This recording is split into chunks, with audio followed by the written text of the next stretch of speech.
All right, sir, you can go ahead. Cool. Thanks, Kevin. Kia ora, everyone, and happy International Women's Day. I'm here in Otatahi, Christchurch, New Zealand, and we celebrated yesterday, but I'm happy to celebrate again today and every day. I've got my Mana Fina cup here, and I'm happy to be with all of you today. So my name is Sarah Bouckoms. I'm your host for this panel discussion today or this afternoon or whenever you're tuning in. And I've got an amazing panel of women about Antarctica, and it's only appropriate that here in Christchurch is the gateway city to Antarctica, and I'm sure many of you have passed through on your way to the ice. So this panel today is part of a larger program put out by the Explorers Club to highlight the amazing women of the club over the past 40 years. The committee is run by our fearless leader, Milbury Polk, and I'm so honored to be part of this committee and grateful to get to know the women through our weekly calls. They've been accommodating me in my tricksy time zones, and I'm waking up and I haven't checked emails and I haven't had enough caffeine, and I'm still in my dressing gown getting ready to work, but it's a great way to jazz up my Wednesday morning. So I'm just really honored to be part of that committee. And we've got some other things coming up because we're celebrating all year long. So I hope you tuned into the kickoff event that we had on February 12th, where Milbury Polk and Lacey Flint went through the history of explorers, women, both since the beginning of time and also throughout the history of the Explorers Club. You can watch it archived. It was an amazing showcase. We also have some other events coming out, not to mention a film called Pathfinders, and there'll be a symposium later this year, but the upcoming events include next month's topic about women of the deep, followed by May's event, which will be women of the Arctic. So tune into those. Some other events that the Explorers Club has will be Thursday, there'll be a chapter connect for the women of the Explorers Club, but men are welcome to join in too. And then on Monday, the 15th, we will have How Climate Change is Affecting Pandemics by Alex Moore. So there's lots going on at the club. You can sign into the newsletters and follow us on socials and follow along what the Women's Committee is doing in the other Monday night and Thursday night chapter connects. Also, a huge thank you to everybody behind the scenes at the clubhouse, Kevin, Lacey, Brittany, Emerald, Colleen, Alex, Lewis, Sisto, George, everyone else. I miss HQ a lot. But as explorers, we all get used to doing things far apart and being away. But I just really appreciate how you make the HQ feel like home wherever we are. So how today is going to work is that there are 4 women and each will speak for about 15 minutes, and then we'll have a Q&A session at the end or a bit of a roundtable discussion. So if you have any questions throughout the event, you can type them into the chat box. And again, thank you to Kevin and Ann who are feeding me all of those questions, and we'll be able to answer them at the end, but type them in at any time. And if you're watching this in the recorded version, you can still get in touch with me or the club, and we can try our best to answer the questions or point you in the right direction. The women that I have selected tonight, I have connected through the survey. So if you are one of the 200 women who completed the survey, thank you. If you're one of the 600 women who hasn't, it's out there in your inbox or maybe under the carpet or in the spam folder, but please fill out that survey. It's been a great way to connect different women, get a mentorship program going, and really understanding the depth of the caliber of women that we have in the club. So please reach out if you haven't filled that survey out, please. We'd still love to hear from you. It is not too late. So as that means, if you can do the math, we've got about 800 women in our 3,500 membership. So it's not a huge heck of a lot of number, but recent statistics from membership say that over 50% of the under 30s are female. So times are changing and it's really becoming a strong, young, vibrant community. Tonight, or this afternoon, I'm mostly looking forward to hearing from everybody else, and that's why I put all the volunteer hours in getting this together. But I've been told I need to tell a little bit about my background as an Antarctican too, and that's what's helped put this panel together. But I'm also going to highlight some of the powerhouse women that have led me down this road. So I am half Kiwi, half American. I jump back and forth between New Zealand and Christchurch my whole entire life. And it was my grandma here in New Zealand who took me to the Antarctic Center, and that planted a seed. And then I was studying physics and did some undergrad papers in Antarctic studies, but it wasn't until the postgrad certificate in Antarctic studies at the University of Canterbury Gateway Antarctica that really was the catalyst, getting to learn everything about Antarctica by top lecturers in their field, and a fieldwork component of environmental impact survey and seal census and geology and geophysics and all sorts of things that were contributing to long-term data sets that really provided that catalyst. And it flowed on to my master's in astrophysics. And I had the chance of working with those two programs with Michelle Rogan-Finneymore with the PCAST program. And then Jenny Adams was my supervisor for my master's in physics. And they were just really some great guiding stars throughout my life. And I continued on with that master's in physics, and I didn't really get to go to the South Pole, but I stared at my computer screen here in Christchurch and got to go into the hills, and that kept me sane. But I did get to visit the Crary Lab when I was at Scott Base, which is significant later on, which we will hear how that has thrown through quite a few of the women on the panel's life. And yeah, so after working with IceCube, I applied for some research positions, and I'm also hoping that one of the things that people can take away from this is that life doesn't always come at you the way you're expecting, and you don't always have the right perfect plan, or at least I'm still looking for that in my life. But I got rejected from a job that I wanted really, really badly, and that's happened quite a lot actually, but I keep chucking applications out there, and I hope that's some inspiration to people. But I didn't get the job I wanted, so I ended up applying to be a high school physics teacher because my aunt always said I'd be a good teacher, and turns out I loved it. And I taught for 6 years, climate change, physics, astronomy, and I worked at an all-girls boarding school in Connecticut, Miss Porter's. And those girls are shaping a changing world, and they're not even waiting to get their driver's license before they are doing it. They're just some phenomenal human beings, and it was such a privilege to work with them. But I jumped ship after 5 years and started working in the cruise industry in the peninsula and also up in the Arctic with Students on Ice, which was a phenomenal program. And I have been working contract jobs teaching wilderness medicine and on the expedition ships, and I have landed some contracts with the Antarctic Heritage Trust. So I currently am the public engagement officer, and I travel around the country delivering the virtual reality of Sir Edmund Hillary's Trans-Antarctic Cut, which basically means I spend my days jazzing kids up about Antarctica. And if you can't go to the ice, this is pretty awesome. And some days when you've got a good connection with a kid and you know you're inspiring them, there's nothing better than that in the whole world. Yes, so that's a little bit about me. I also like ice climbing, horseback riding, and drinking cups of tea. And for the Explorers Club, I host the Polar Film Festival with Stephen Kinberg and also Milby Polk. That's how I met her in our 8th or 10th year. That's always some uncertainty to that number. Entries are open for a New Zealand film, which will be screening in New York. Fingers crossed when we can be there in person. So check that out on Film Freeway if you have any polar films, Arctic or Antarctica. So yeah, and I'm also the coordinator for the New Zealand chapter of the ANZAC, Australia, New Zealand chapter. So that's me, and that's enough about me. I want to hear from everybody else. So without any further ado, can we turn over to the phenomenal women out there? So thank you very much for everybody for joining us. Our first speaker, and we were not going to say that this was too hard at all because she's calling in from the Arctic, and it's just amazing. We have Sunniva Sorby. She's a skier extraordinaire and citizen science champion, which is after my own heart because I love doing that on the expedition ships in the peninsula. So she's on Svalbard with a program called Hearts on the Ice, and she said she had a great polar bear day today there, so that's exciting, but she's also got a strong satellite connection, so she'll be joining us by phone, and she's got some slides that Kevin will be able to help flick through. So thank you so much for joining us, Sunniva. We are excited to have you, and if you want to hear about what your second winter in a row up in the Arctic is and how you're climate positive and all the amazing things that you have done since skiing to the South Pole in 1993. So over to you, Sunniva. Well, thank you, Sarah, and I'm super happy that we have such a great satellite connection tonight. Not always the case from up here, and what a pleasure to be on this call with what I consider to be such luminaries as you do, Sarah, like Kristin, Rita, and Hannah. And really huge shout of gratitude to Milbury for steering the ship in honor of the 40th anniversary of Women in the Explorers Club. We've come a long way, girls, women, and I'm really happy to be here with all of you.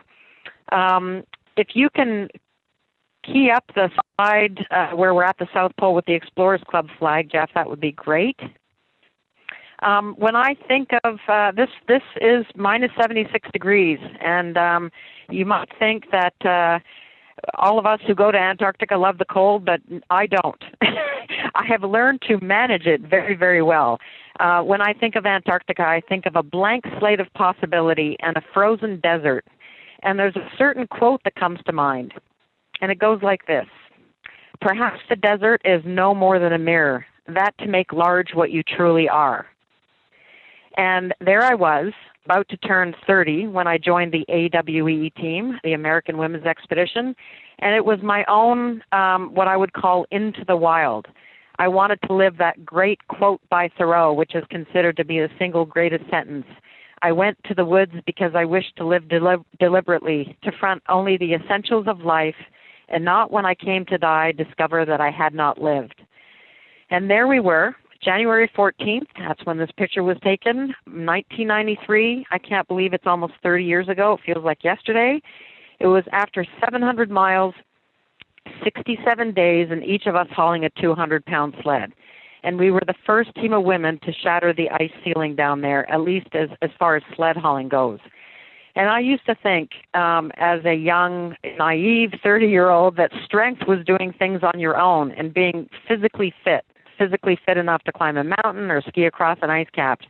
And when I joined the expedition, I was young, and I quickly became very broken in body, mind, and spirit, very quickly within the first 30 days. And I learned what it actually means to surrender. And I understood that the true strength in all of us lies in our ability not to climb peaks or, ski across ice caps, but to ask for help and to work together to accomplish something. Next slide, please. So be careful what you ask for. This is a satellite image or a aerial photograph of a Cessna that flew over us as it was on its way to the South Pole. And I remember I was 10 years old, and I wrote a letter to NASA. I wanted to go to the moon. And I don't know how many of you out there want to go to the moon, but as a 10-year-old, I did. And I wrote a letter, and I got a very nice, polite form letter back saying, quite honestly, stay in school. And so I did. And be careful what you ask for, because Antarctica is quite honestly like a moonscape. We connected on this expedition, AWE, with roughly 100,000 school kids from around the world. And this was pre-internet, so they all plotted our progress on National Geographic maps with push pins. And we called in with our 30-pound military radio using our call sign Alpha Whiskey Echo, and we reported our progress in latitude, longitude, miles hauled, status of food, how much fuel we had left, and how we were doing physically, what our health was like. And this is pre-handheld satellite phones, unlike what I'm calling on right now. And it's so odd. Our progress back then was measured by breaths taken and miles skied. And I was really interested in being part of this expedition, but I was also really interested in the whole educational piece and the research angle.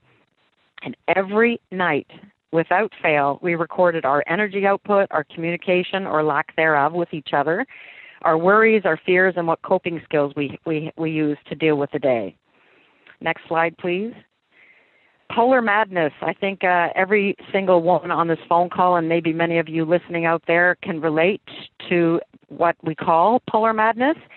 And for anyone that's been to the Arctic or the Antarctic, it's something that just crawls under your skin. I've been to the Antarctic close to 100 times as a lecturer, a guide, and most recently as the head of global sales for a company called Polar Latitudes. And I have severed ties with Polar Latitudes to come up here to the Arctic to do this expedition, Hearts in the Ice, which I'll tell you about in a second. In the expedition cruise industry, and Sarah, you know the cruise industry so well, and so does Milbury and everyone else, it's a very, very special group of kindred spirits.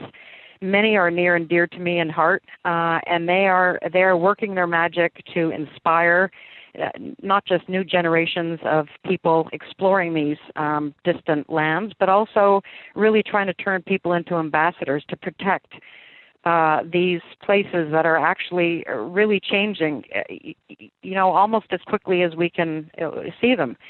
And we all have defining moments in our lives, and the South Pole expedition for me was absolutely one of them. Next slide, please. So here you see a map, and I'm just going to show you a little bit about where I'm calling from right now.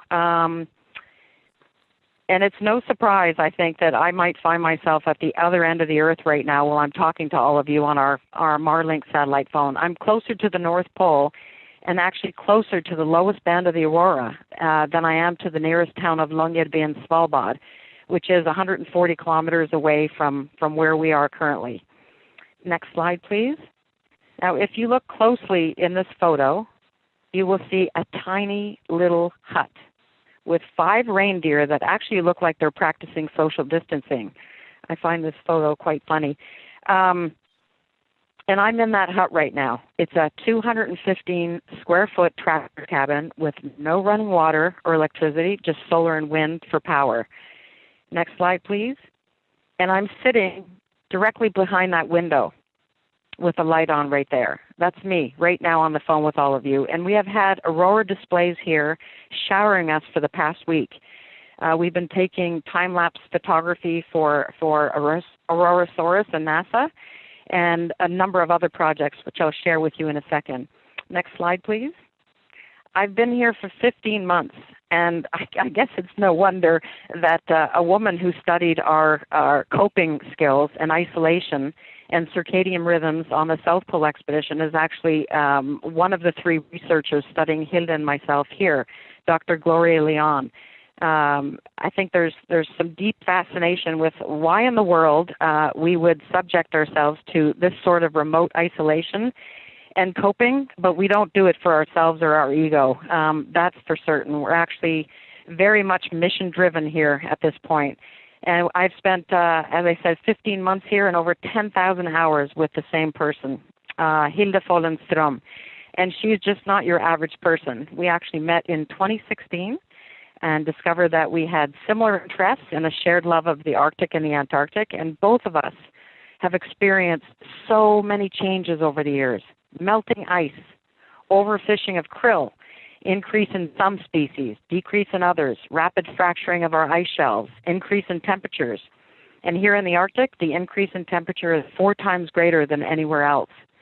And they say, and we believe this to be true, that these changes are a mirror, these changes in the polar regions are a mirror for what's happening to our precious world.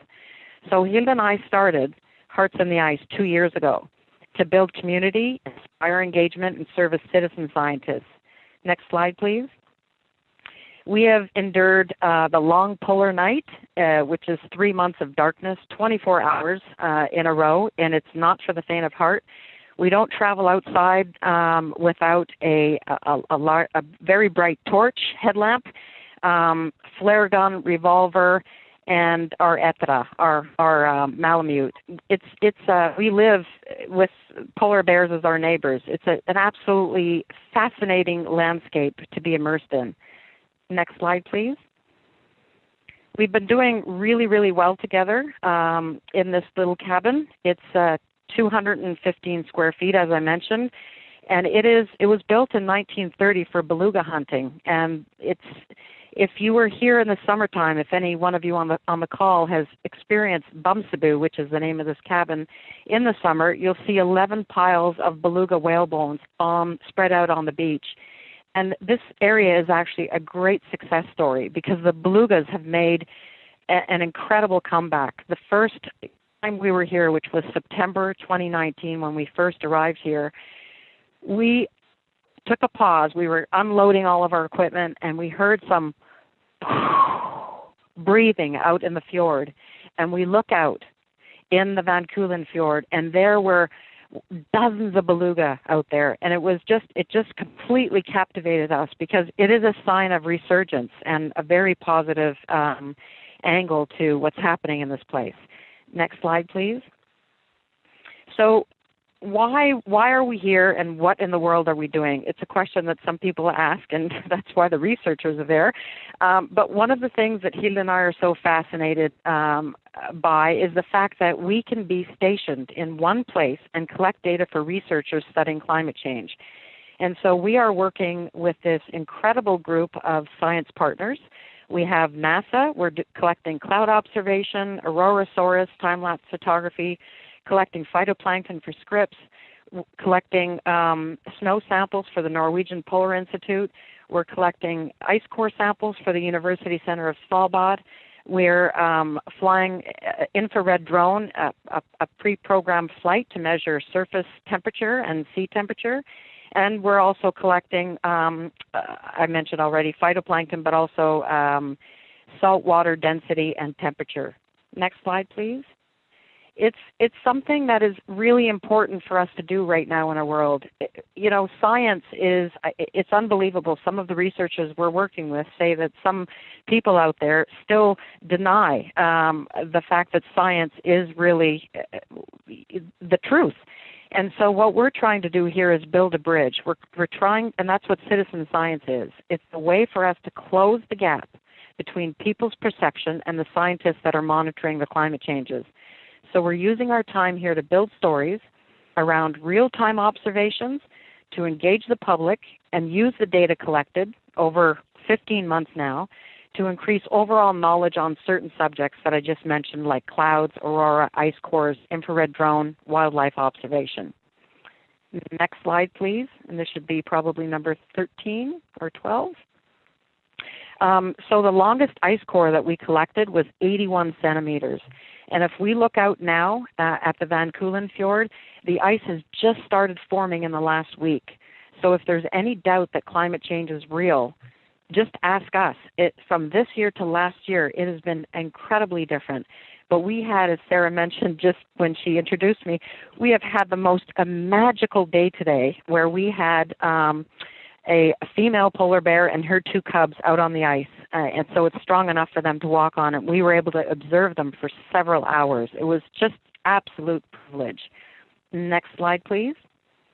So one thing we do here is collect something you can't see. Most of us can't see unless you put it under a microscope, and that's phytoplankton. And the reason that is so interesting for Alison Cusick at Scripps Institute of Oceanography is because phytoplankton is responsible for over 50% of the oxygen on Earth. And with all the melting glacier and fresh water pouring into salt water, it makes it so that the phytoplankton don't thrive. So we're collecting the samples, and we send that back to Alison at Scripps, and she's determining whether or not they bloom in the polar night, et cetera, et cetera. So very interesting for us to have been doing that over the years, over the months, I should say, but it feels like years. It's almost years. Next slide, please. We became rocket citizen scientists with NASA last December 2019. They actually launched a rocket from 2 different locations, and they were collecting, they launched barium gases to measure the aurora and to study that, to see if that has any impact on our climate. And we were able to be in the perfect location to set up our camera and record this. So we are officially called rocket citizen scientists, which we think is quite fun. Next slide, please, and this should be 16. So this is what I'm speaking to you from right now. It's a little white dish. It's a tailless mission link. And communication for us is why we're here. We wanted to use our base camp Bumsaboo as a platform for connecting people around the world as it relates to changes in the polar regions and climate. So we have connected with Joe from Exploring by the Seat of Your Pants. Some of you might know him quite well. And we've been able to connect experts every month, twice a month, with 65,000 youth from around the world on different topics. And in the spirit of International Women's Day, I just want to share with all of you that coming up this month, we have Inga Ralph from Global Choices. She's going to join us. Our theme is Power of Community. And we have Nicole Rycroft. She's the founder of an organization, a nonprofit called Canopy. And she was responsible for greening the Harry Potter books. She'll join us in April for the theme around climate change. And our last month here, we have, and we just can't even believe this is true, we have Dr. Jane Goodall, who's going to join us in May for our topic on biodiversity. So it is just, we're going out with a bang. We'll be here until May. We don't know how we're going to leave because the ice and the weather conditions are so, they change so quickly. Next slide, please. Number 17. So polar bears. We observed last year over 55 polar bears, and in the last week we've seen about 12, 13 polar bears. Today, 3. And this is really a difficult time for them because of the ice. With no sea ice, the seals are not on the ice, and they don't have their primary food source. Last year, we observed a polar bear hunting reindeer. We actually saw the slide marks and saw the carcass, and it is a change in their behavior that is not normal, and it's something that some of those studying the polar bears think that it is a form of adaptation for them with less access to their primary food source. So very important for us to be observing not just their behavior. Next slide, please. Number 18, but also just size. How many? Where are they? We've been following a certain polar bear called N26131, and I'm going to call her Violet for right now. And she is a polar bear that gave birth to this tiny, cute little cub, 4 months old in that picture, last year. And this picture was taken in April, and we saw N26131 again in July. And sadly, she was without her cub, but we have since learned that she gave birth to 2 more, and we're waiting until April to see if we can actually reunite with her and her 2 newborns. So this becomes something we're frontline. We're able to report to Jonors from the Norwegian Polar Institute and share back, where we see her and if she is in fact with her young. And it feels so meaningful for us because we are actually doing the very thing that we love. We're having the adventure of a lifetime. We're connecting with students around the world. We're building stories around observations that we are not just collecting but observing. And we're trying to build community to protect something we love and care about very deeply. Next slide, please. Last November was actually pretty historic for us in the polar regions. We called the Antarctic from our satellite phone, and we connected with a team of women called Homeward Bound.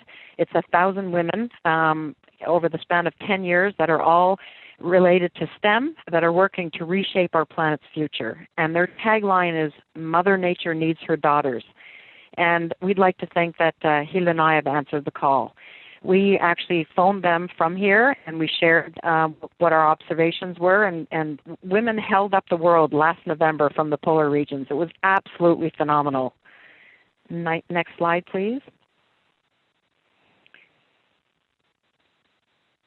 And Jeff can just run through to the very end to Sylvia Earl's quote.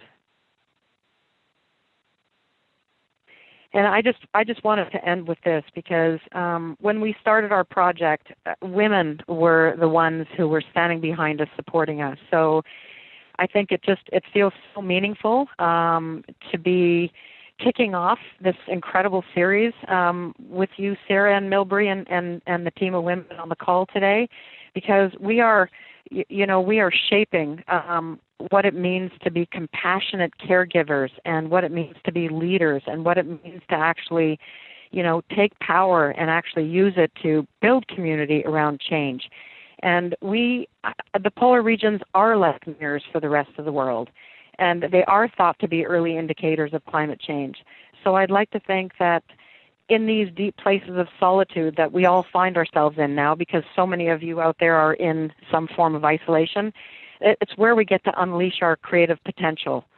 So with that, I will just like to say thank you very much. And this quote by Sylvia Earl, for us to be endorsed by a certified bona fide scientist for our project as citizen scientists, really speaks volumes to how important it is for each one of us to engage in the conversation today. So thank you very much for having me.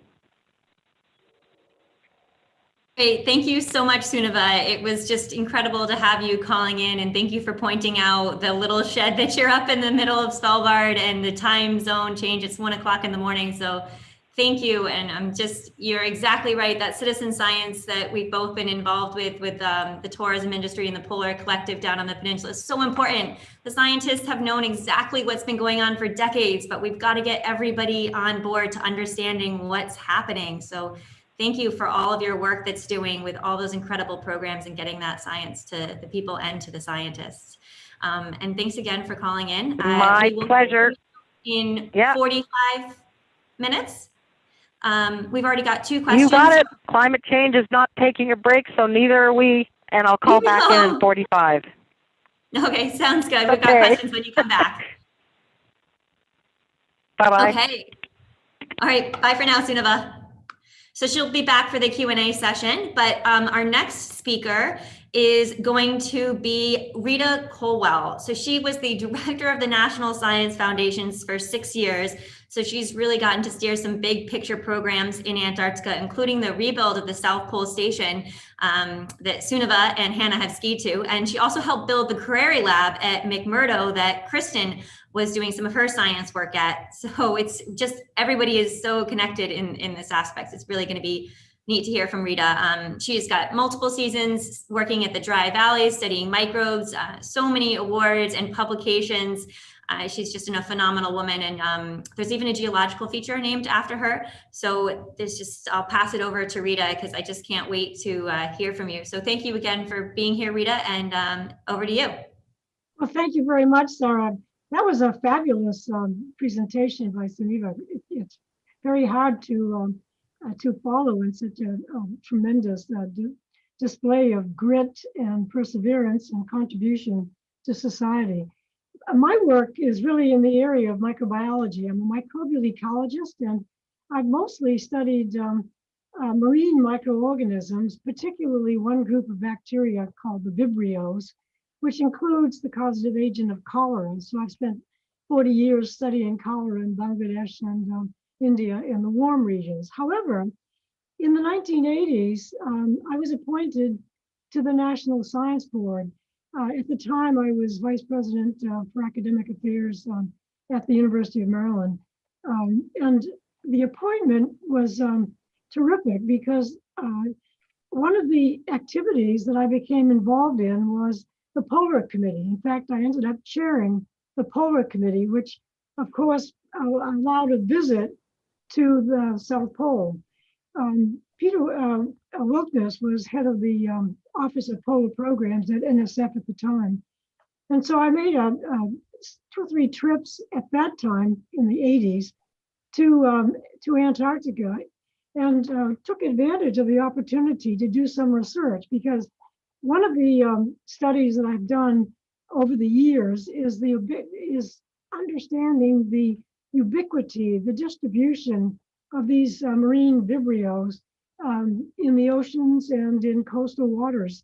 And I was very curious to see whether, in fact, they would be detectable in Antarctica.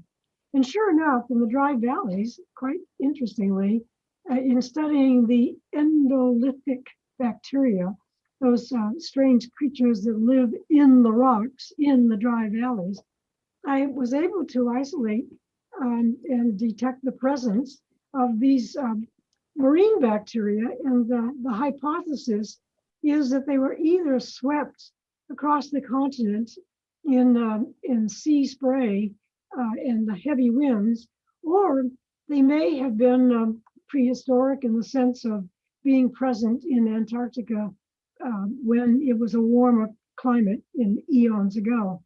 In any case, it was an opportunity to work in what was then the biology labs, which really those who have been there before the Crary Lab will remember that it was essentially a shack with not very safe conditions because the chemicals weren't particularly secured, but a lot of good biology got done nevertheless.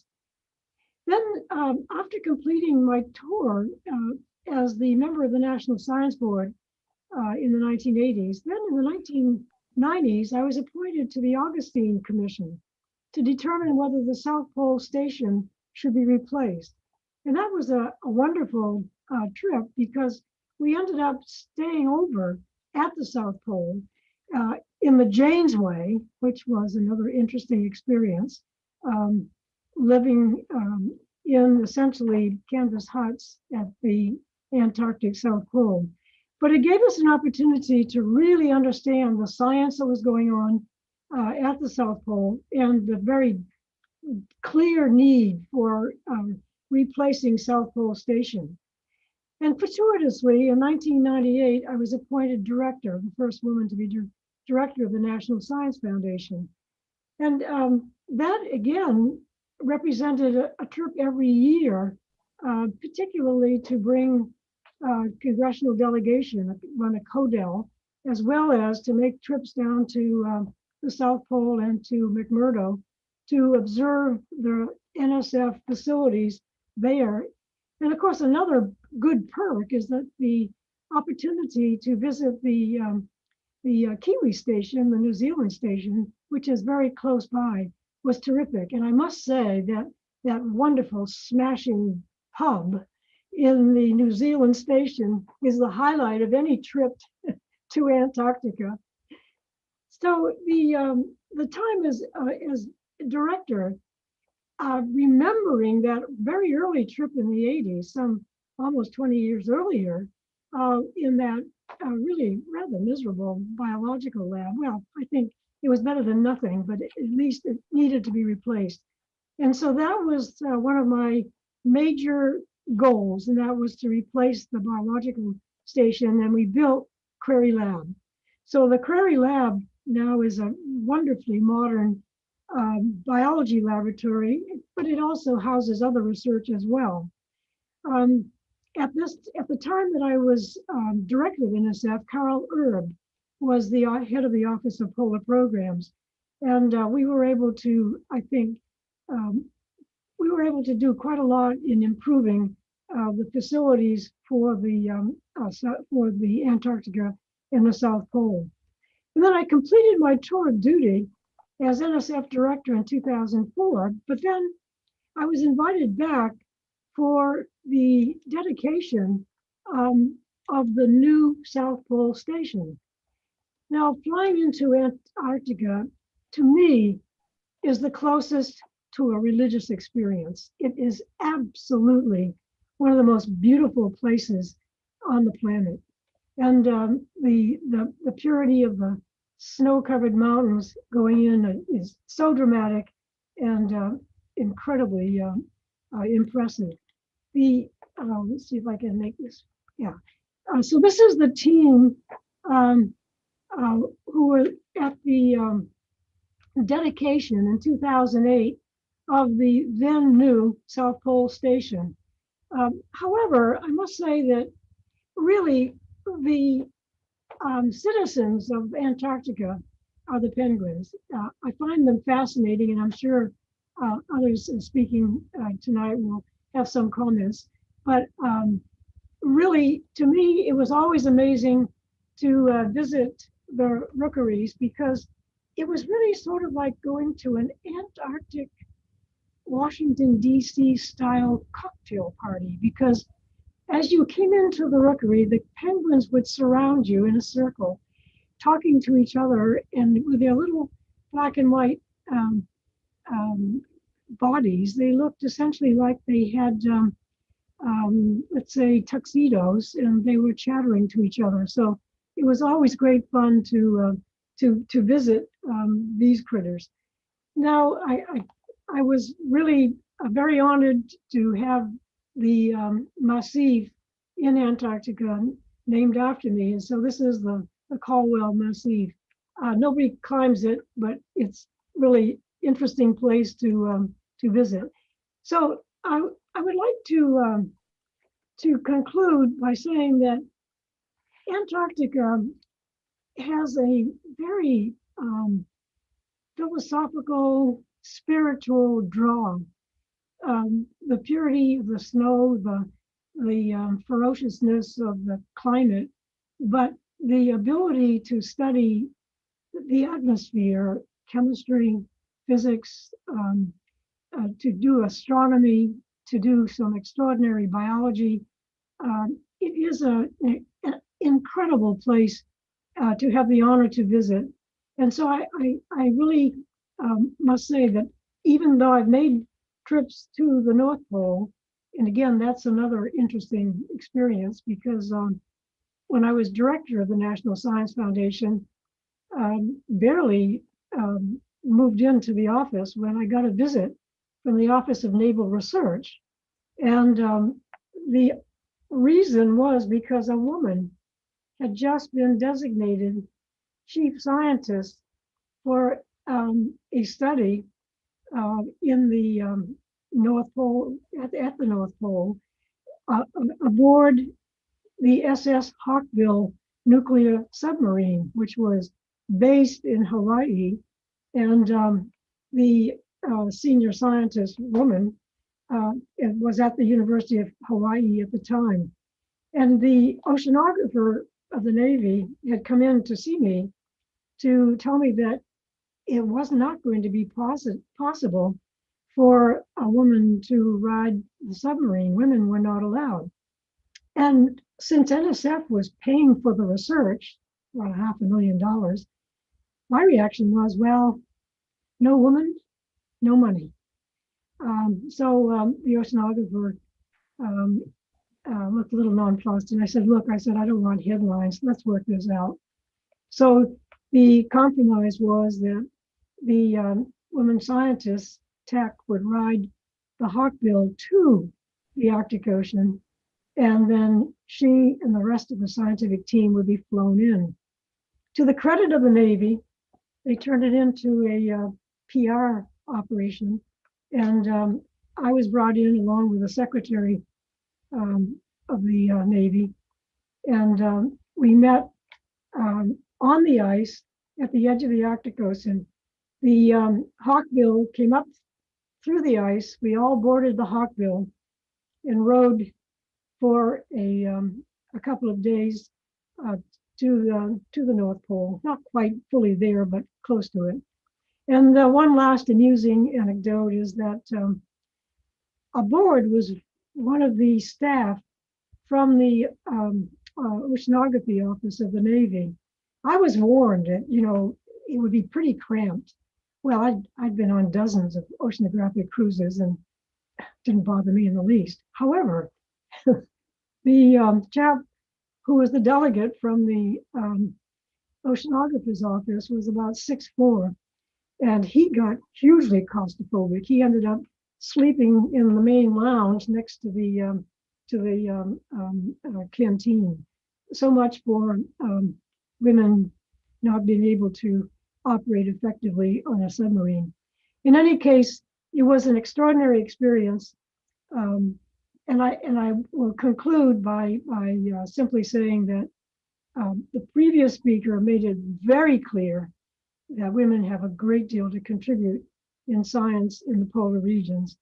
And for me, the experience was truly extraordinary and a memory of a lifetime. So I look forward to the other talks this evening, and I am very pleased and honored to have been included in this tremendously wonderful group of women. Thank you.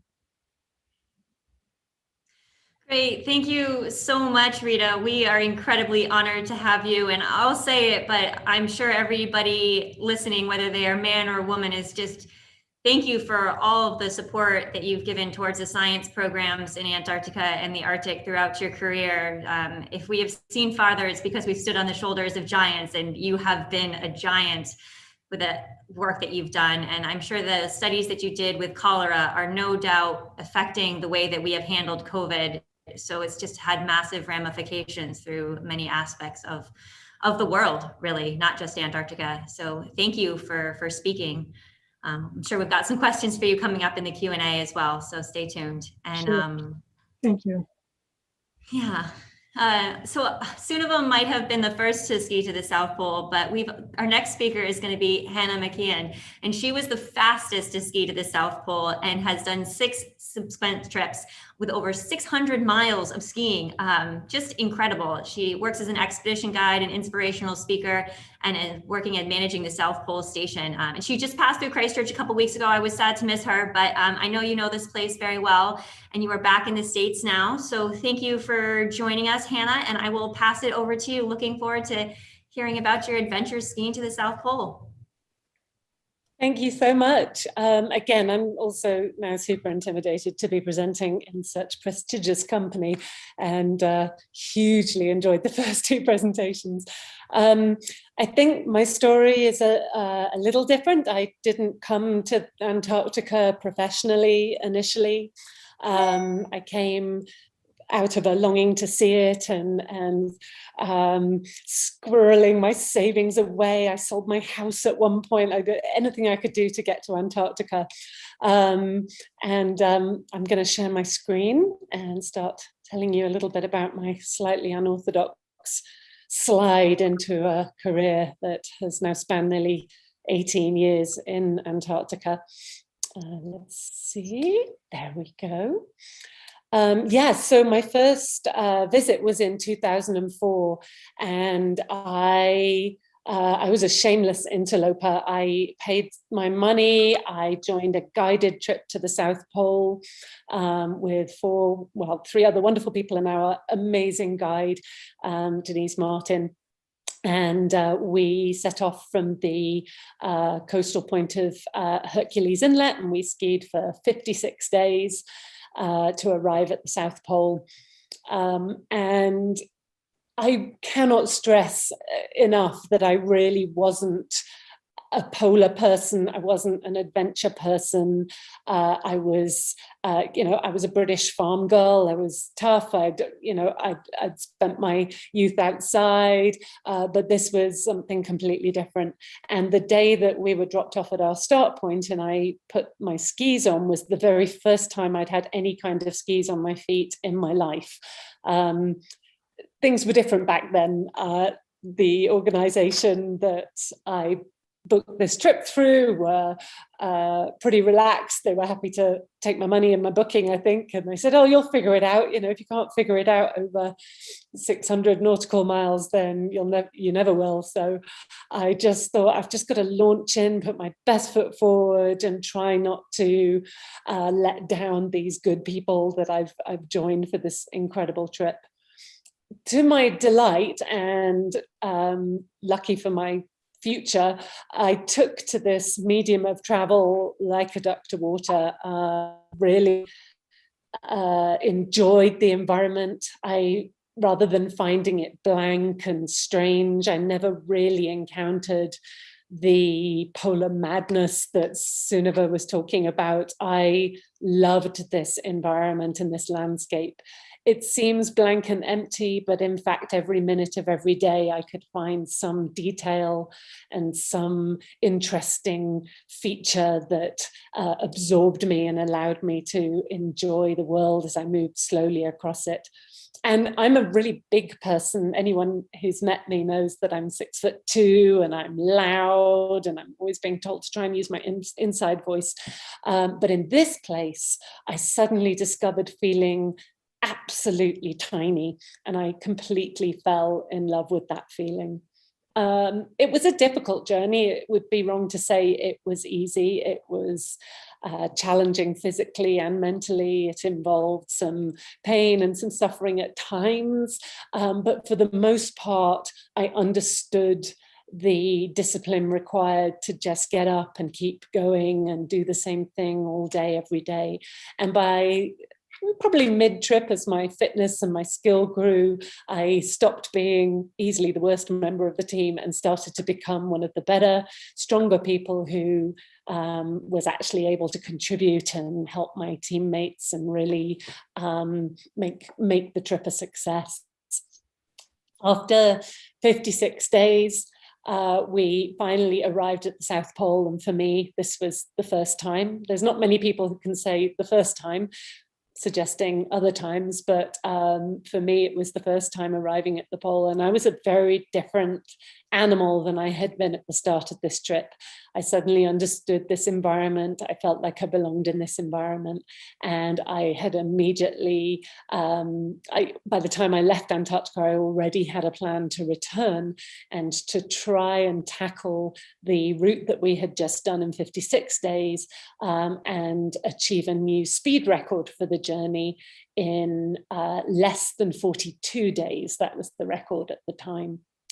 The following year I returned, and this time much better prepared, much better trained, and definitely in a better mindset.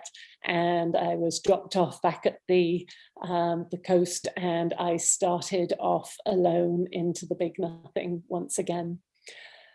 This is an interesting trip for me. To this day, everyone always thinks of this as must be the hardest thing I've ever done. They say, oh, you must have been so lonely and you must have struggled so much. And I wish that was true. I'd feel more of a sort of badass if I could say that was so.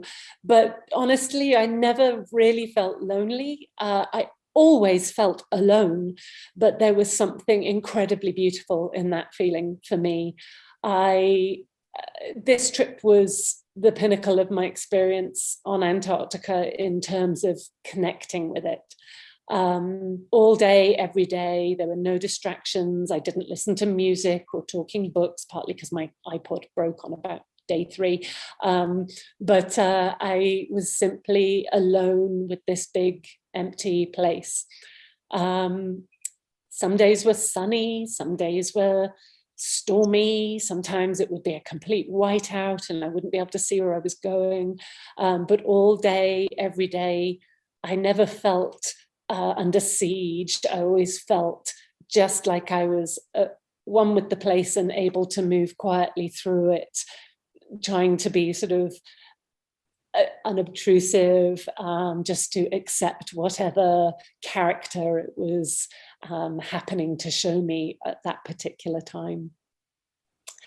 It can be merciless and ruthless, but that's not right. That's applying personal, human style words to a place which has nothing in terms of personality or not personification shouldn't be applied to this place. It is its own thing. It's the place where nothing means everything and everything means nothing in a way. For me, this journey was a personal, philosophical meditation in a way.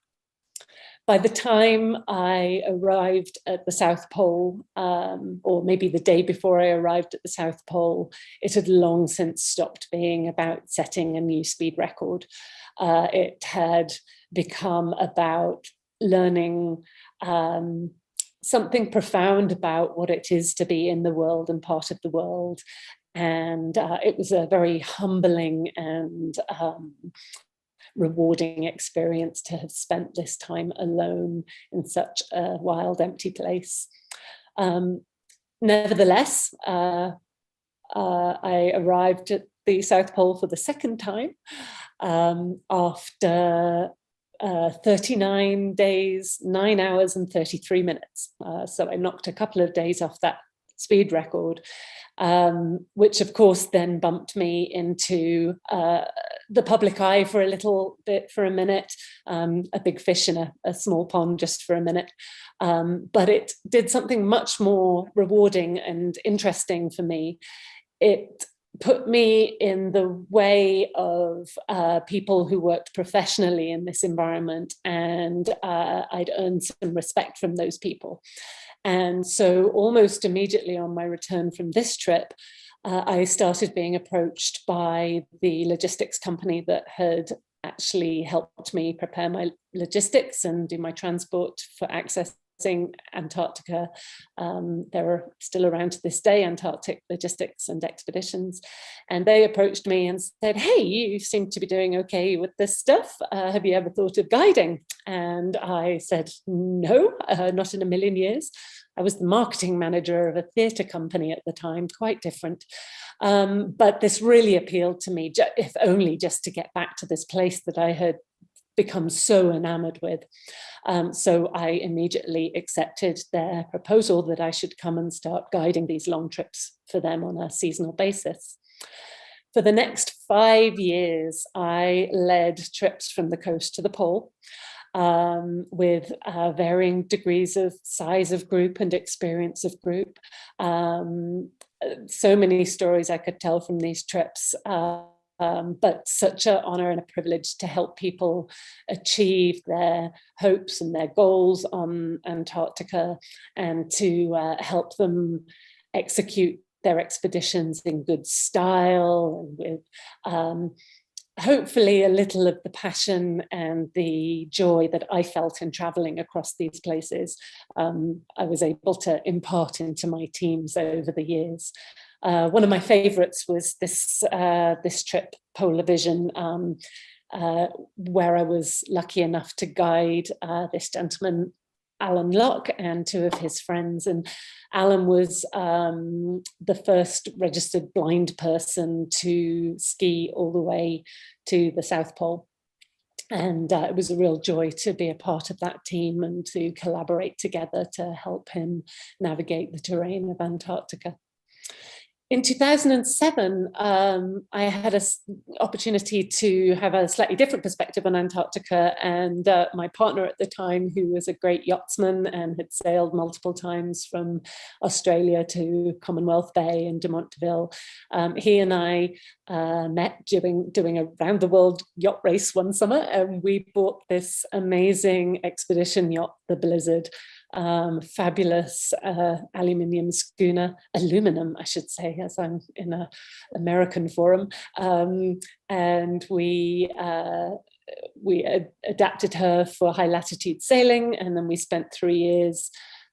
We sailed from Australia over to Chile, and then we spent a couple of years going up and down to the peninsula as a commercial outfit, taking people down to the peninsula. And then we picked up a charter to go back to Australia via the magnetic South Pole, which was something I'd never expected to do. And we ended up, over the course of 3 years, circumnavigating Antarctica and arriving back in Tasmania. That was quite long enough to live on a boat in the Southern Ocean, and we sold her, shook hands, and went our separate ways, but happy years and amazing experiences all the same. After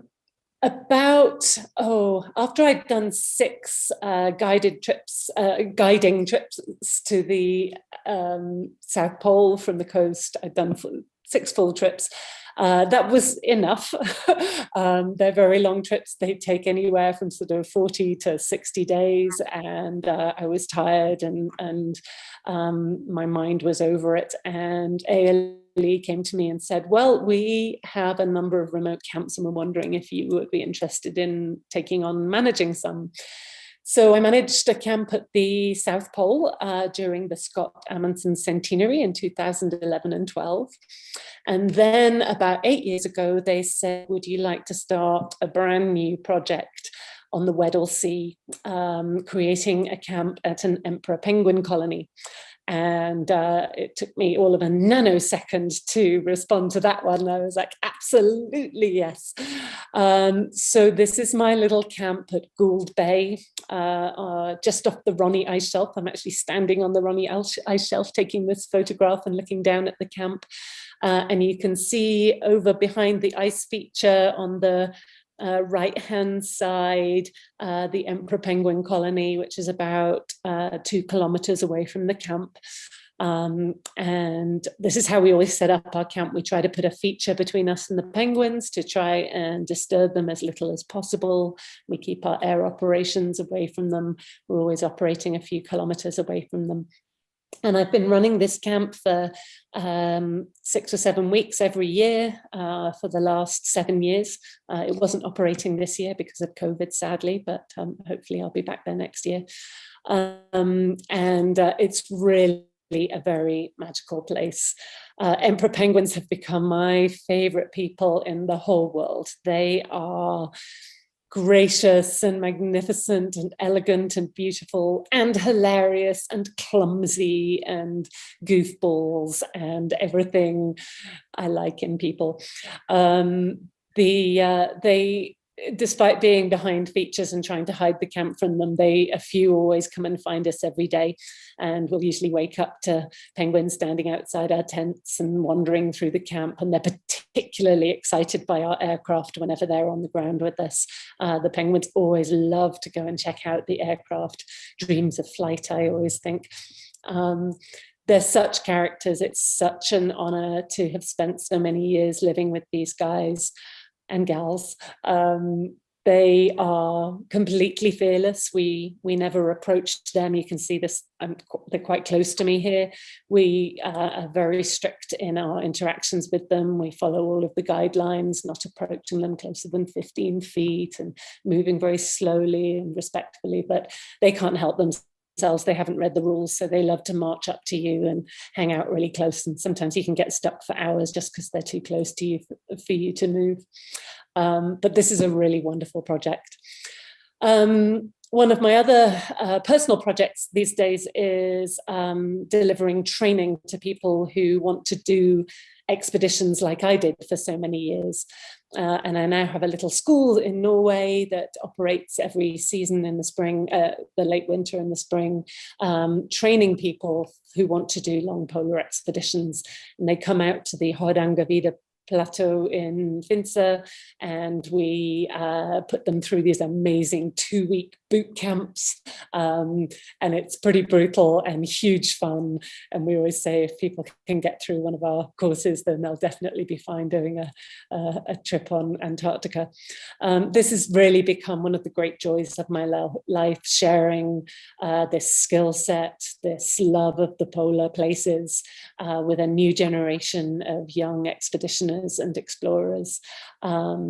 It's something I hope I'll be doing for the rest of my days, and hopefully sharing good practice and a good skill set, but most of all, that deep, deep love and appreciation of the polar places, the peace and the tranquility and the simplicity that those places have to offer us, that view, that window into our hearts, as well as a window into extraordinary parts of the world. Yeah, there you go.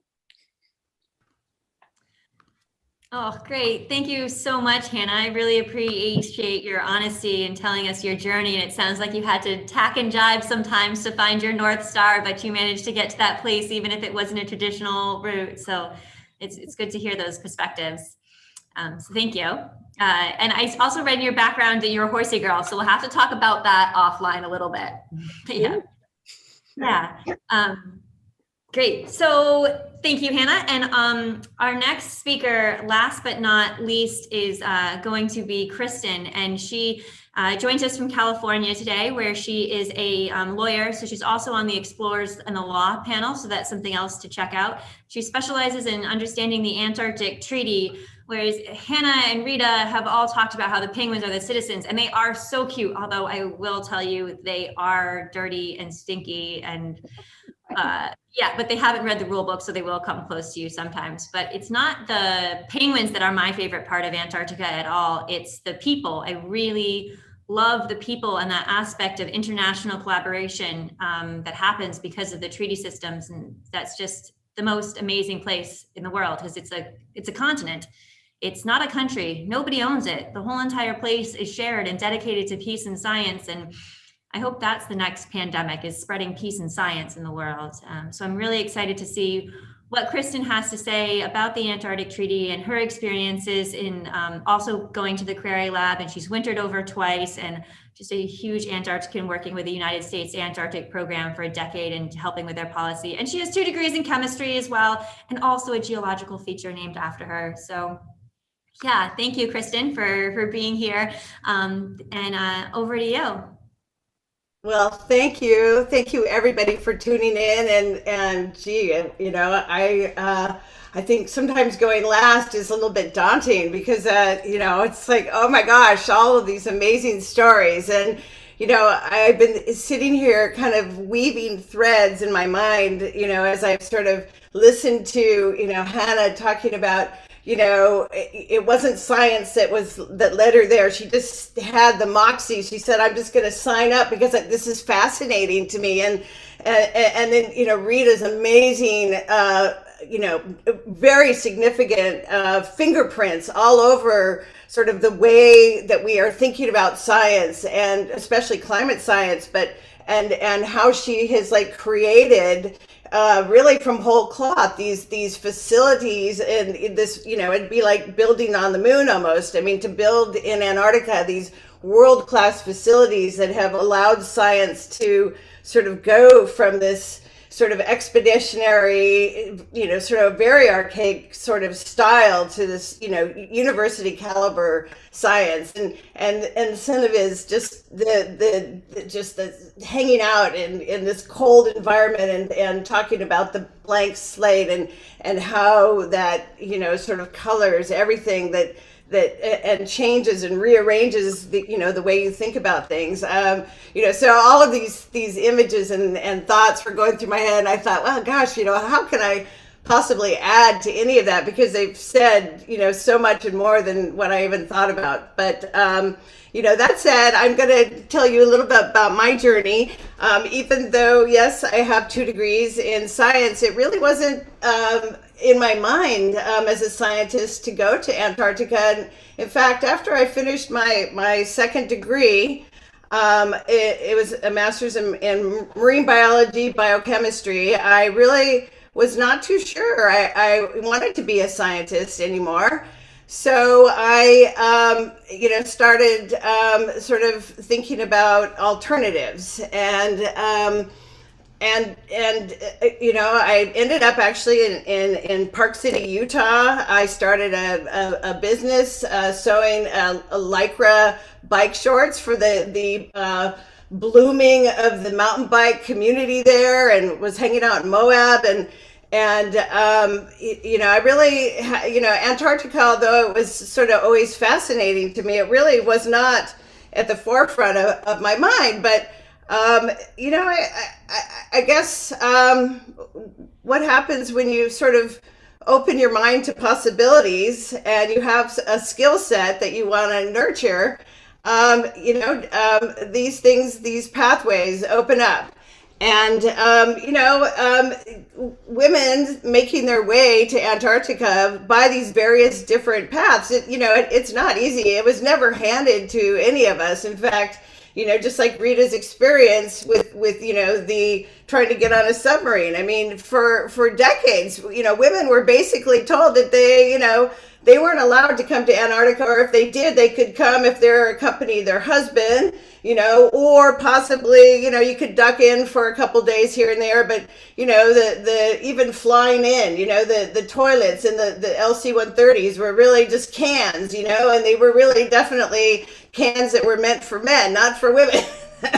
So, and that was as late as the 70s and 80s, so we really had to kick and scratch and ice axe our way in to this seventh continent, as they call it, and establish ourselves. And how did we do that?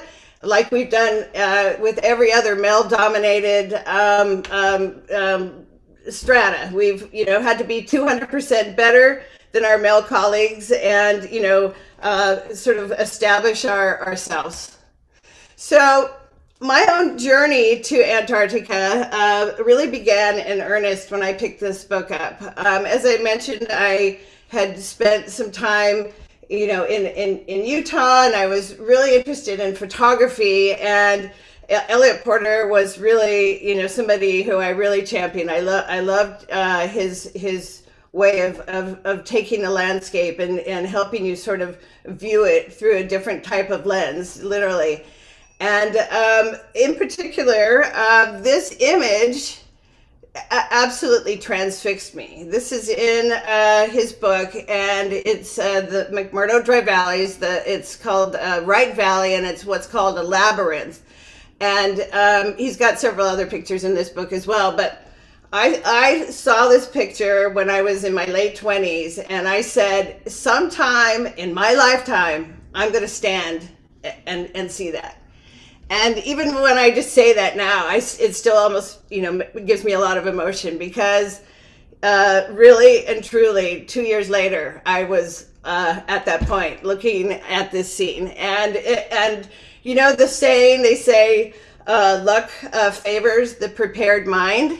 And if you think about that, what it really means is there's no such thing as luck, right? It just means that when you orient your brain towards something and you wish for it, I really truly think that it's not really luck that makes it happen. It's because you just bit by bit you tune in to opportunities. And so my opportunity knocked, and a mere 2 years later, I was heading on my way. And let's see if I can figure out how to do this. Can you see the screen? Yes. Okay. So this is where Sarah is right now in Christchurch, New Zealand. And so when you go to McMurdo, almost all people start their journey from there. And you fly over this big, vast ocean, and you land somewhere near McMurdo. And McMurdo is right there. It's this little tiny island, and the dry valleys are over here. And the dry valleys are an amazing feature in Antarctica, and you can see everything else is ice and snow covered. But because this is the polar plateau, which gets about 10,000 feet at its thickest, right near the South Pole, and this is sea level. This is sea ice right here. So you can imagine the differential in temperatures and pressures that just span this very short distance, and they get scoured by these huge katabatic winds constantly, and the features are amazing. And so that's what you were looking at with the Elliot Porter picture, was this scene. And I'm remiss, I don't have a whole lot of personal pictures, mainly because I was still there before digital cameras were really a big thing. So most of my images are still in old-fashioned slides, which, I keep saying one of these days I'm going to digitize, but have I done it yet? No, I've been too busy doing life, I guess. But anyway, so there's McMurdo Station, and I'm sorry to interrupt, but I think we're still stuck on a previous slide. If you want to move forward through the screens. Oh, let's see if I can. It's the mere 2 years later is the one that's still up on my screen. Yeah, okay. So I was trying to, yes, okay. So let me see how I do this. I can't remember how to do this. It's okay. Can you see that? No. Oh, huh. All right, let's see here. I'm going to stop screen share for 1 second and go over to, can you see that? No, cannot see that. All right, let's go back to Zoom. Well, maybe I'll just skip the map. And we'll go back to screen sharing here. So you can go back to, so you can't see that. Yeah. Yes, now we can see the dot in the middle of the Ross Ice Shelf, and you're zooming into. Okay. All right. So I'll go just repeat what I said really rapidly about that. Okay. So this is obviously Google Map. There's New Zealand, and Sarah is sitting somewhere right where my arrow is. And so when you go to Antarctica, most people that are going to McMurdo anyway, or to South Pole, at least unless you're coming over from the peninsula side, you start at Christchurch, New Zealand, and you get on an aircraft. When I went, it was LC-130s, and you fly over this big expanse of icy water, and you land here, and that is McMurdo Station right down there at the very end. That's Mount Erebus. So this is Ross Island, and the mountain that's named after me, or the peak, is somewhere right in here. I haven't been to it yet, but I hope to one of these days. And as I was saying, the dry valleys are a very unique feature in that you've got like this 10,000 foot high ice shelf, ice polar plateau, separated from sea level by just this, sort of little tiny range of mountains, and the winds and everything just keep them scoured and dried. So they are very reminiscent of some of the pictures that we're now getting back from Mars, which is, of a very similar climate, very dry and rocky. and volcanic, or at least it looks volcanic. So anyway, now let's see if I can go back to the PowerPoint. Did I do it?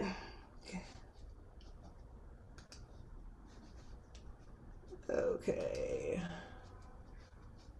Now what do you see? The map. Okay, let's see here. Let's go back to the PowerPoint. Okay, this should. Oh my gosh. It's cool showing us the dynamic map that you had open. It was neat to just get that perspective of zooming in and out. Yeah, I know. Now I'm just trying to get back to the PowerPoint and then keep going, but sorry. Probably shouldn't have tried to do all this technology. It's too tricky. I think go down to your dock at the bottom and pop it up, and you'll be able to click on PowerPoint. Okay, but now it won't let me advance. Kristin, I'll take it here. Okay. Great. Thanks, Kevin.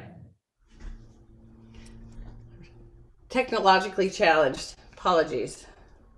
No worries.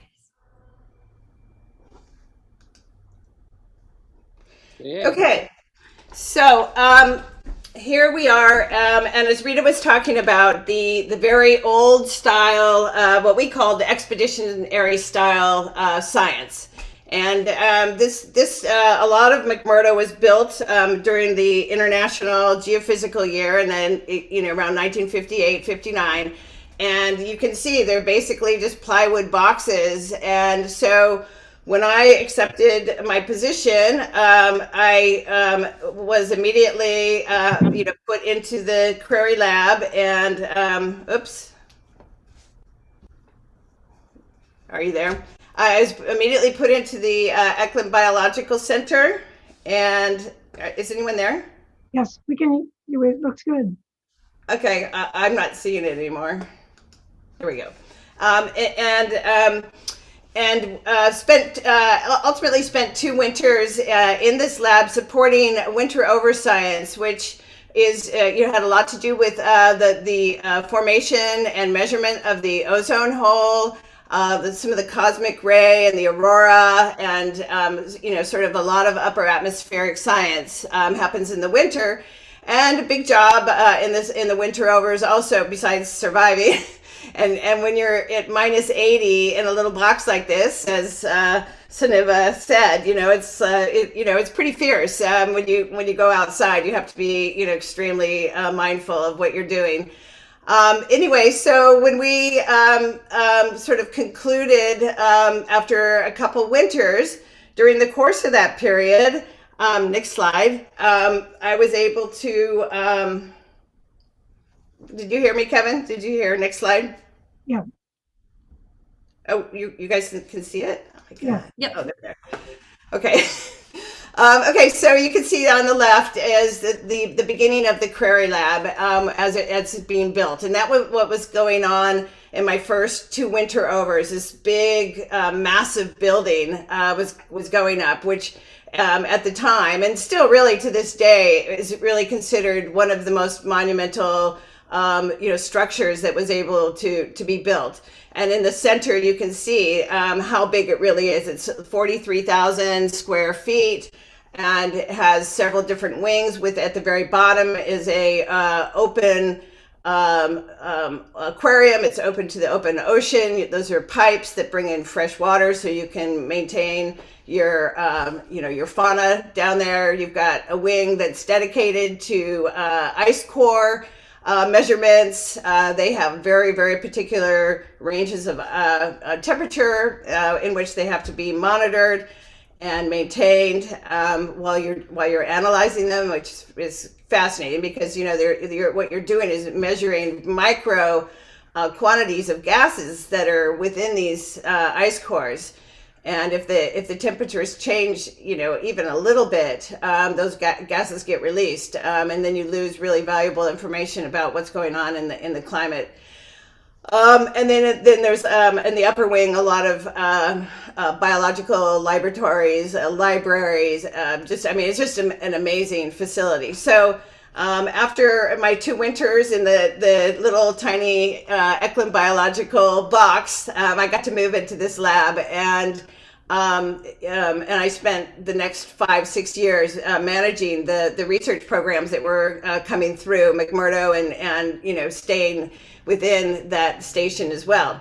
And it was, just an amazing experience to be able to go out, into the dry valleys and work out there with the scientists, or, as Hannah said, going up and hanging out with the emperor penguins and doing tagging and studies, in the very, very far-flung colonies.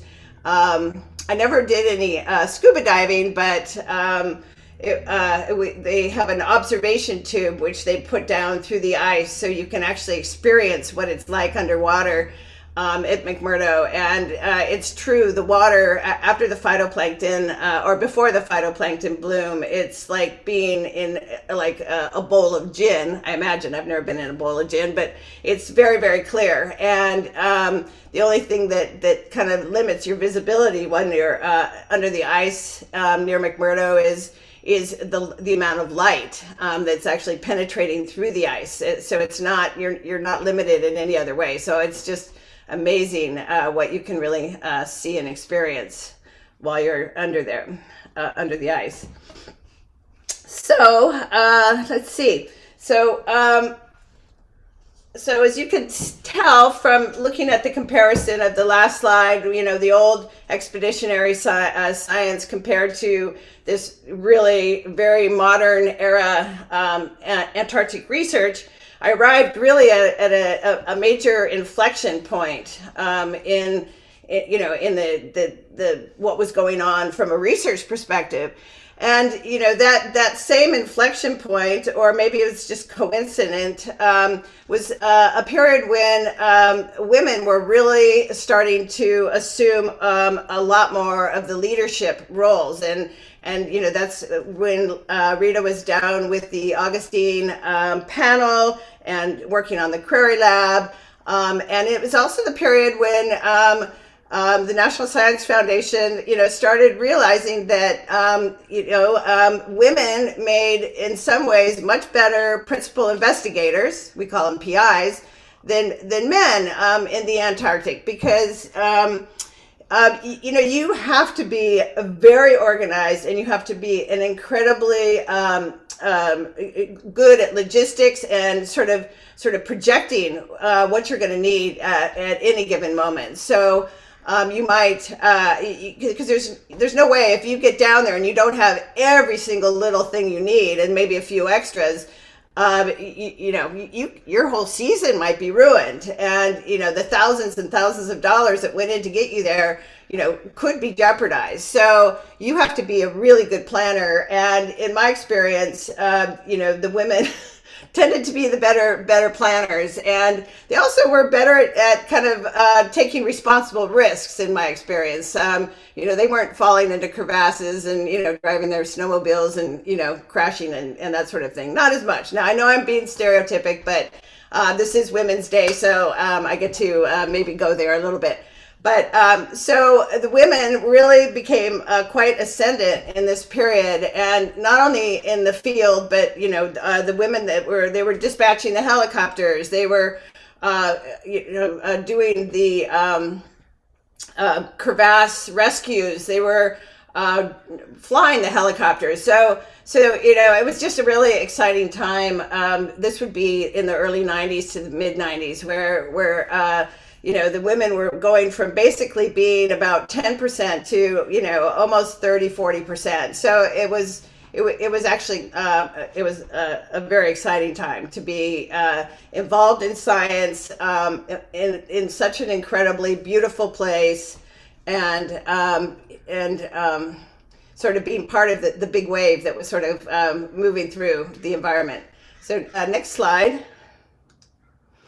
So these are just, I'm just going to conclude with a couple images, of different women scientists in the Antarctic, ice cores and penguins. Next slide.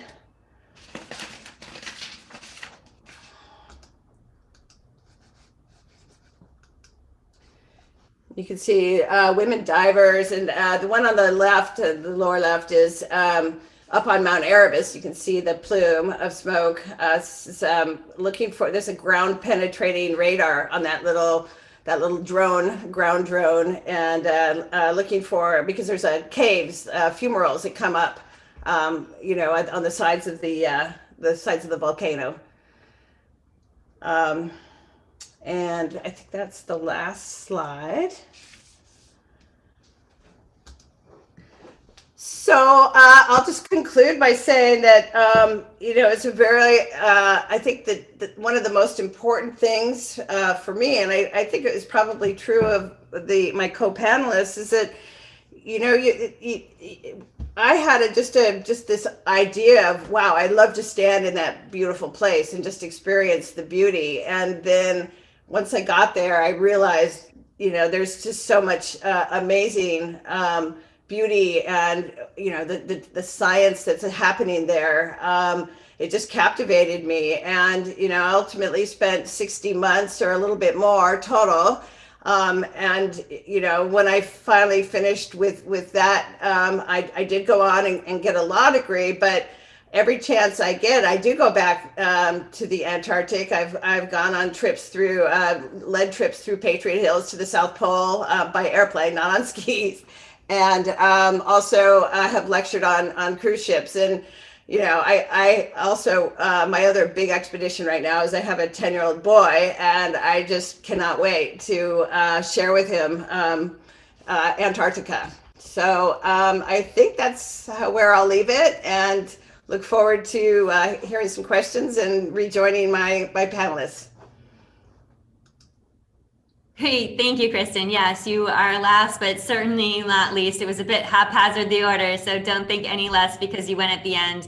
I thought your comment about how Antarctica was not actually white was really interesting, because it seems everybody's touched on that, which is ironic since it's a continent that's renowned for being white. We've all said there's actually a lot of depth to that. So it was interesting. So thank you again for sharing your stories and your perspectives on how your life in Antarctica has evolved, all the different projects that you've been involved with. So great. I'm sure we've got some more questions coming up, and Sunniva is back with us, so that was perfect timing. I just got a few comments from the Facebook chat, and you're happy to put some messages in there, and Anne's been great about feeding them to me, but there's a few comments that people have made, so it's not a question, but I just want to read it out loud because it's really nice. We have from Barbara. She is saying, we are listening to a woman speaking to us from the North Pole. I am honored, I am humbled, I am proud. Thank you, Explorers Club. I first became involved as a child because of my mother, Kathy, and her friendship with Ellen and Charles Brush, when Charles was the president of the Explorers Club for many years, and the president 40 years ago when women were first admitted as members. I am listening to my home in a few blocks from the Explorers Club in New York City. What a great presentation. Thank you. So thank you for that comment, Barbara. And we also have Chandra Butler, who says, what an inspirational quad of explorers, adventurers, and scientists, appropriately sparking women forward with passion and limitless wonder. So it's great to hear there's so much positive feedback, but there are also a lot of questions. One of the ones that I am very curious about would be from Jenny. I'm not sure who wants to pick this one up, but I'll read it off. It says, are there any collaborations with scientists from Russia, China, or international scientists in general, and the sharing of data on climate change and the concerns about raising in global sea levels, especially in parts of the West Antarctic ice sheet? From my experiences, there's a lot of collaboration, and it's very openly hope that it's shared and that international community is there at conferences and open databases. But I'm wondering if maybe Kristin or Rita want to comment any further on that international collaboration with the scientists, and obviously the elephant in the room, climate change, and how scientists are working together. Go ahead. Yeah, go ahead, Rita. Yeah, very briefly, the answer is yes. But of course, my experience it runs from 2008. But international collaboration is just really how the South Pole Station is run in Antarctica. But Kristin, you were there overwintering, so you know better than I. Well, I would just add that really it's the scientific collaboration, which is one of the very cornerstones of the Antarctic Treaty. The treaty wouldn't even exist, and we might still be fighting over our sectors if the scientists hadn't prevailed and said, "Look, it's way too expensive if we have we have to each have our science program in our own little sector. It's much more." Sensible, and the whole idea of science is bringing in different perspectives. And the IGY, which happened in the late 1950s, was the springboard to show the whole world what could really happen when you have amazing collaboration. No boundaries, and so that's sort of the basis. But yes, of course, these scientific programs, just like Sunniva is experiencing, you go to these places and, you don't really go because you're, American hanging out with Americans or Norwegians hanging out with Norwegians. You go because you have a common interest in something. And so these ice sheet programs and, a lot of the climate change, there's a very international component to these research projects. So I would say very much so, in fact, more so than in the polar regions than probably any place else on Earth. Yeah, thanks for reiterating that sentiment. It's good to hear, and it follows along with another question that popped up too. It says, do you think that politicians could learn any specific lessons from multinational projects like McMurdo, and if so, what? But yeah, it's unprecedented anywhere else in the world. You get the Council of Managers of National Antarctic Programs and the science conferences, and they're like, you've got a runway, we've got a base, let's get together. Somebody's hurt, there's like 5 different countries that are involved to rescue them. It's just that international collaboration could be spread everywhere. So thank you for those questions and asking us to highlight Sarah, can I say a quick thing? Yeah, absolutely, Sunniva. Yeah, no, this is a great question, and thanks for both of your comments on it. I think that is the very red thread here, is the collaboration, and that's something that Hilda and I have found to be most powerful here, is that we have joined forces with researchers that would have never otherwise met each other had they not come on our send-off trip last September, and they, through collaboration, have discovered that their research can benefit one another. So we're living at a time and age where the information and access to it, if you throw the politics aside or let that not be an issue, we stand at a really, really powerful turning point of leveraging that collaboration to generate so much momentum to protect and preserve what needs to be protected and preserved. Actually, the conversion of a congressman or senator is always very dramatic when you get them down on the ice for a week on a congressional delegation, a CODEL, and they get to really spend time with a scientist and really see how things operate. And it makes a conversion, and it works very, very well. So that's one duty of the director of NSF that I found, first of all, delightful to get to the South Pole again, but to be able to see and talk with congressmen, congresswomen, agency heads, even the OMB director. They understand. They understand what is needed to run the South Pole, McMurdo and South Pole Station, and they understand not just the cost, but they understand the purpose and the necessity to do the work down there. So it's a conversion. Yeah, it takes all of that cooperation. Another example would be the Montreal Protocol with the ozone hole and how all the countries work to get together to get rid of CFCs and how that has had implications and closing up those ozone gaps. So it's actually happened. So if we carry on with the Paris Agreement, then we can see that example and we can combat climate change everywhere in the world. We just need to think globally and make our local actions. Yeah. Sunniva, well, we've still got you. I've got another question for you that shifts gears a little bit. It's about storytelling. So this is from Shelley Henry. So in what ways, if any, has the landscape and stark beauty of your surroundings affected your writing or other creative thought processes? And if anybody else wants to chime in on that, I'm sure that it's an open floor. I know, Rita, you've got other publications and films too. So anybody who wants to chime in on that. So how does the Antarctic landscape inspire your storytelling? Well, I've written a book, not just about the Antarctic, but there are polar stories in the book. That was published last August. It's called A Lab of One's Own, A Woman's Journey Through Science. Awesome. Great. Sunniva, do you have additional comments?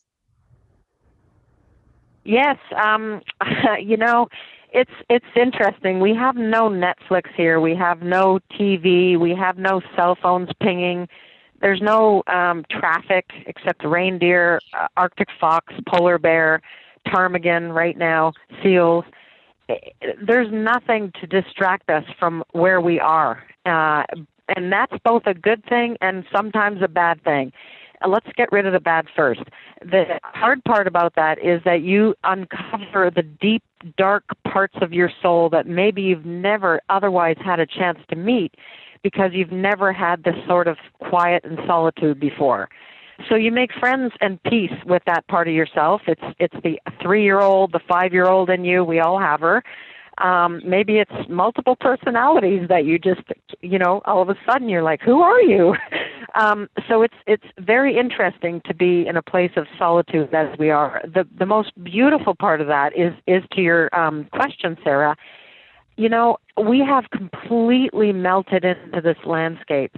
We feel more connected with everyone out there from here than we do in our regular, socialized world because we have no distractions. So we are able to hold space and find true, authentic thought and idea from here because it's not cluttered, it's not confused, it's really clear, it's aligned with, the aurora, with everything around us. So we have been able to dig deep and bring out the deepest, most creative parts of our soul from here. So we wrote a book. Hilda wrote in Norwegian, and it was translated into English, and I wrote in English, and it's being edited now, and it's coming out in early summer. And I'd like to think it's a really great read. It'll be both history, science, and all of that. But most importantly, we all need to, especially today, and I hope you don't mind me, thumping this one too hard, but we all need to, with such a busy world that we're living in, despite the fact that we're so removed from one another physically, find time to honor that very silent place inside ourselves so that we can let that creative spark unfold, because that is the essence of who we all are. And we all have some really big role to play in this universe, but we can't find it unless we get quiet. Yeah, there you go. No, I think that's well said, and I think Hannah touched on the same topic. It's really when you are out, and it's yes, on one level it's this big blank slate. It's this snow, and there's no paths because every year they get erased, and so every time you're there, you're sort of forging a new path, and so you're kind of free to say, okay, this is the path that I'm going to make. And I think when I wintered over, I never had such vivid dreams as I did when I was wintering over. And your senses kind of go to sleep. I mean, there's no new smells, at least around McMurdo. You get fuel smells, but there's nothing organic. So even when you're in the aircraft going back to New Zealand, you could still be an hour or two out, and all of a sudden your nose is just like kind of like pinging. It's like, whoa, what's that? And it's just old dried grass or something. But it's just sort of how all of a sudden all these senses that are being bombarded all the time are all of a sudden quiet, and it's really true. You really have a chance to sort of just sit with that and and let other senses and the little minutia, like Hannah was saying, that, you know, the little things, all of a sudden, you know, you might see something out on the ice, you know, maybe it's just like a, you know, I don't know, a little piece of, you know, lichen that's blowing across the ice, but all of a sudden it just looks, it's really standing out to your vision. So I think it's really true that, that, you know, and I think we've probably all experienced that, and it's a really interesting common thread that I think we share, and it probably is one of the reasons why we all long to go back, because we have this fulfillment that happens there that doesn't happen anyplace else. Yeah, all very well said, that it's hard to be alone, especially when we jump to social media and wanting to be in different space. We just have to sit with ourselves and find that quiet. And the Arctic and Antarctica are great for that. Although sometimes it can be hard to get away because you've always got to have radio contact or be out there with somebody else. So I'm sure, Hannah, your experiences are so different than others when you're always bustling at a base and need to be at certain places and times. But yeah, it's a skill that can be transferred anywhere, especially in these COVID times where it's I like to tell people, you've all had a little bit of training to be an Antarctican now, because you know how to isolate. Yeah, so it's good. Another great follow-up question that we had in the chat box, this is from Bettina, is how do you stay healthy and sane? Is health a prerequisite to sanity in such isolation? And then carrying over that into some mental health aspects as well, we've got a question from Kayleen. Is there a mantra or anything that goes through your mind to keep you from the most difficult moments of your expeditions? Anybody want to field that question? I can sort of speak to that a little bit, and also to the last question as well. It's funny, I write a lot. I write articles and professionally, and one thing that I really can't write about is my experiences on Antarctica.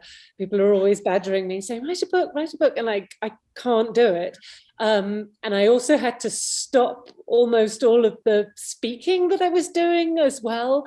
And I honed in on what it was, and it was that there's such subtlety and it's so delicate, this experience. And I think the others would relate to this, especially when I was talking and doing, you know, speeches and things. I realized that I was starting to fall into the same phrases with particular slides and saying the same things.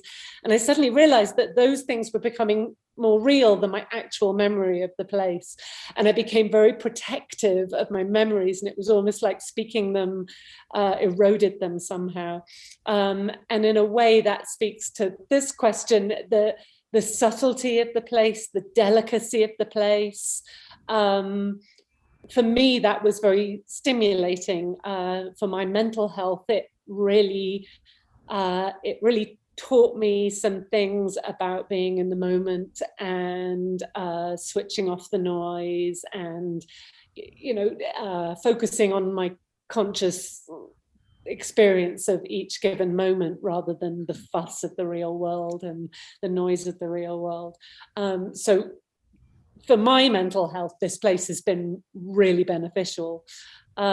Physically, again, also, I've skied more than 4,000 miles across Antarctica now, and it's muscle memory. And every time I start making those movements, and my body feels better and falls into it, and I feel good, and I get strong and lean, and it's always a positive. But none of that comes without effort and knowledge and skill, and it's part of what we're so passionate about teaching now as well. Teaching people to pay attention to the tiny details. Like, I think everyone would relate to the fact, everyone on the panel would relate to the statement that, the tiniest little things can become big things really fast. You have to pay attention to detail. You cannot let a little cold finger be neglected for a minute, or, it's going to get frostnipped, or, that's the sort of obvious example, cold injuries, of course, but everything is like that. Even mentally, if you're having a down day, pay attention to why, pay attention to the detail. I think, all the trips that I've led, the long trips coast to pole, my point of pride is that all the teams, everyone I've led has come in good condition, happy, healthy, no cold injuries. In this day and age, it almost seems like most trips, feel like they haven't done it right if they haven't frostbitten their nose or their cheeks, and to me, like, no, you've just done it wrong. There should be a pride in executing your presence in a place with skill and come through it in good style. So I'm really passionate about that stuff. Yeah. There's another part of it too, that there seems to be a good humor. It's expressed in the signage, for example. The dormitory at McMurdo is called Hotel California. You can check in, but you can't check out. Right by the cafeteria, there's a sign that says, "Please don't park in the grass." Well, there's no grass. Anyway, it's getting used to the fact that the sun never sets when you're there in the winter, or at least in our northern winter, and in the Antarctic winter, the sun never comes up. So I think the team that works there, at least I have never overwintered, so I can't speak to it, but what I can tell is that there's a camaraderie that develops, particularly amongst the scientists who work there. And that, I think, is another part of the experience that I think is very important. The interactions. Yeah, absolutely. And having that positive mindset. Was there anything else that anybody wanted to add on that physical or mental question? I think just making this is Sunniva. I can add a quick thing before I go to bed, actually, if it's okay, because it's almost 3 o'clock. Yoga every day. We have a really small space here, so routine is absolutely critical, and I think all of you on the call can agree with that, and I've heard this already. Just you don't give yourself the option not to do something, and you don't tolerate mediocrity out of yourself. You just show up on the mat, whatever it is. We use these TA2 resistance bands because there's nothing, no gym or anything where we are. So we just train with these bands 6 days a week. We walk. We get outside every day for fresh air. We make sure to communicate with each other and acknowledge and be grateful for little things that the other one does. And I think that's important on expeditions, and also as we're all living in small spaces, maybe isolated on top of each other, working from home, is just really give each other time and space to show up in a way that honors the strength of that person. And so we've been really good at that after 15 months and 10,000 hours. I think we've become really adept at taking care of the small details and really celebrating the small things. We don't wait for, a big holiday to celebrate a holiday. Just make every night special. We light a candle. We hold space for people that we can't spend time with. So it's life is in the small little details, as someone just mentioned earlier. And if it's okay with all of you, I'm going to sign off and just say how grateful I am to have spent some time with all of you and listening, and what an incredible cast of powerful women. And I'm honored to be part of this tonight. Thank you so much. Thank you. Bye, Sunniva. Yes, thank you. Have a good sleep. Good night from the Arctic. Bye, ladies. We're all smiling. Right. Well, I've got one more question that I think I might spit out to the group before we wrap up. But it's from David Mestry, who was my old boss at the Discovery Museum and Planetarium, and him and Alan Winnick, whose hand-me-down Explorers Club shirt I'm wearing, were actually responsible for getting me into the club in the first place through sponsorship. So I'm going to ask this question from him. So he says, can Antarctica in the treaties inform us as we approach a day when long-term exploration on the moon arrives? Which is curious because Rita was commenting on the dry valleys, and Kristin as well. It's a useful platform for studying other planets and that mental space that you need to have for that isolation. So how can Antarctica help us go to the next Antarctica on the moon? That's very interesting. I think it's already being used in that regard. Experiments, for example, I think the rocks that are being picked up are really from outer space that they collect in the dry valleys. Well, on the Beardmore Glacier, I think, is where these from outer space have landed in Antarctica and collected. I think a lot of the research being done, I remember from the time I was director, that research was being done by NASA in Antarctica as a means of learning how to live a long time in the space station. That was some 20 years ago. So I think it's already being exploited very effectively as a means of understanding the moon, Mars, Jupiter, and human exploration. Yeah, thank you, Rita. So it's always already a good platform, and looking at Europa, as you said, that's so similar to some of these subglacial lakes. Kristin, did you have any other comments on that question in terms of a political point of view? Well, not necessarily a political, but yeah, I mean, a legal framework. The Antarctic Treaty really wasn't expected to last very long. And, here we are, how many decades later, and it's actually becoming more and more relevant all the time. What's going on in the Arctic now as it's becoming more accessible is bringing a lot of people back to circle back and look at the Antarctic Treaty and how we sort of ameliorated all of these, sort of overlapping and sort of, conflicting claims to territory. And I think that's going to be even more and more relevant. Some of the space treaties that was discussed at our law and, exploration in the law. And David Mccann specifically did cover some of the novel approaches that are being taken to how we navigate possession or not possession, the ability to go to these planets, which obviously are not, sovereign places, and collect information and use that information. There are some space treaties. There's treaties put up, relating to space junk and, those sorts of things that use the Antarctic Treaty as a touchstone, but they're all in their infancy. So I would say, yes, it's a really relevant data point. And I think it's important to keep it front of mind as these other treaties sort of roll out and conflicts, arise. So good question.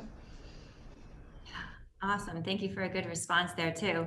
Well, I think we might wrap up because it's getting on almost 2 hours, and it's just been such great conversation and discussion. But before we close and I say one final thank you, is there anything else, Hannah or Kristin or Rita, that you wanted to add in?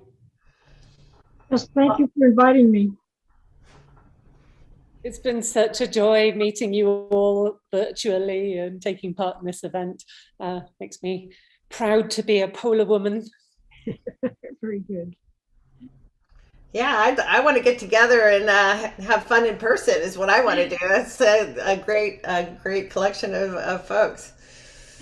Yeah, we certainly will have to do that one day or have another Zoom chat. But oh yeah, it's been absolutely fabulous chatting with all of you. I don't even know where to begin to say thank you, but I'm really appreciating you joining.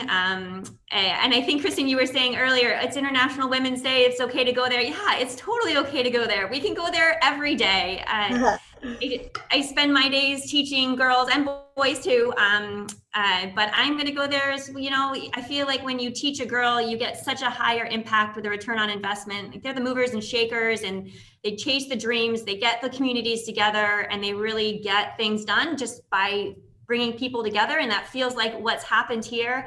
And while I inspire girls, I really needed that dose to inspire myself. So it's been lovely hearing from all of you and the paths and different aspects of life, and not always knowing what you're doing, but figuring it out. And yeah, the future is changing and it's going to be really bright. So thank you again for speaking, and I will be watching this recorded version again and again, I'm sure of that. And thank you to Milbury and everybody on the committee, and thank you for Anne and Kevin and for helping out with tonight's event. And let's be sure to check out some of the other events that are coming up from the Women's 40th anniversary with the Pathfinders film. The team's been working so hard on that, and the events that are coming up every month. And then the Chapter Connect on Thursday is going to be a women's panel in honor of International Women's Day. So I hope everybody has a good afternoon or evening or wherever you are in the world. Here's to Happy International Women's Day. Thank you for filling my cup. Antarctica.